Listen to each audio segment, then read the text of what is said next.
savait pas que le département et la région Bretagne allaient être mis à contribution pour ce nouveau pacte sur du 13 centimes sur un carburant qui coûte plus cher d'au moins 20 centimes aujourd'hui à l'achat au litre pour les marins, et un carburant en plus qui a une efficience moindre que le gazole pêche. Donc il faut globalement 1,25 litre pour faire la même chose que ce qu'on fait avec 1 litre de gasoil. Donc c'est une vaste fumisterie. Et puis je vois pas en quoi le département du Finistère et la région doivent venir au salut de la pêche hauturière bigoudaine. C'est à l'État et à l'Europe de prendre leurs responsabilités.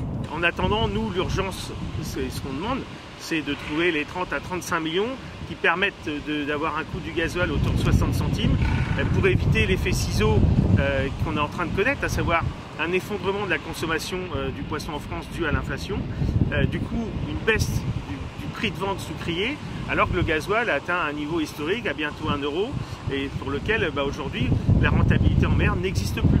Et donc notre priorité, c'est de faire en sorte que les navires restent en mer avec cette aide, de façon à ce que toute la filière ne s'effondre pas. Sinon, c'est-à-dire que demain, les marailleurs n'ont plus de poissons, il faut commencer à licencier.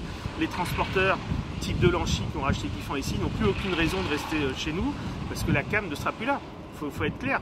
Aujourd'hui, ce qui faisait la force du pays bigoudin, notamment avec la pêche hauturière, c'est que la pêche hauturière, c'est plus de 80% des apports ici sucriers. C'est ce qui permet de payer globalement toutes les infrastructures, y compris pour les fileyeurs, les caselières et la côtière.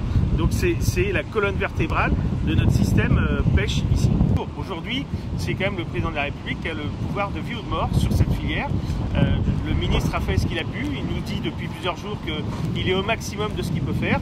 Très bien. Donc on passe au cran au-dessus. Et le cran au-dessus, c'est le président de la République. Je vous le dis, dans pas longtemps, on va bouffer que du Findus surgelé. Et puis dans quelques années, on regardera les Chinois venir pêcher nos poissons devant nos côtes parce qu'on n'aura plus de marins. Et tous les quotas qu'on aura préservés, la ressource, elle sera pillée en moins de temps que ce qu'on aura mis à la protéger.